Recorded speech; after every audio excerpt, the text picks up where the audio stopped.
যারা নিজেদের ক্যারিয়ার গড়তে চান ইউএসএতে স্কলারশিপ নিয়ে সেখানে করতে চান লেখাপড়া, তাদের নিয়ে আয়োজিত হয়ে গেল Bangladesh to USA road map শীর্ষক এক সেমিনার, যেখানে আমেরিকায় যাবার বিষয়ে সরাসরি বিস্তারিত জানার সুযোগ পেয়েছেন 6 শতাধিক শিক্ষার্থী। রাজধানীর এক 5 তারকা হোটেলে আয়োজিত Bangladesh to USA road map seminar এর মাধ্যমে শিক্ষার্থীদের আমেরিকার উচ্চশিক্ষা বিষয়ে বিস্তারিত জানার সুযোগ করে দেয় বাংলায়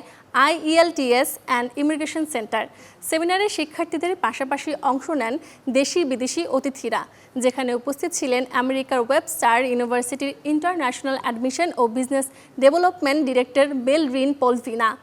একই ইউনিভার্সিটির ওভারসিজ রিক্রুটমেন্ট বিভাগের অ্যাসিস্ট্যান্ট ডিরেক্টর সৈয়দ জাহিনুন নবী এবং বাংলায় IELTS and immigration centre BIIC এর CEO এবং ফাউন্ডার রাশেদ হোসাইন সহ অনেকে। অনুষ্ঠানে উপস্থিত শিক্ষার্থীদের মাঝ থেকে লটারি করে 4 জনকে বাংলায় IELTS and immigration centre BIIC ও ফ্রি IELTS করার সুযোগ দেওয়া হয়।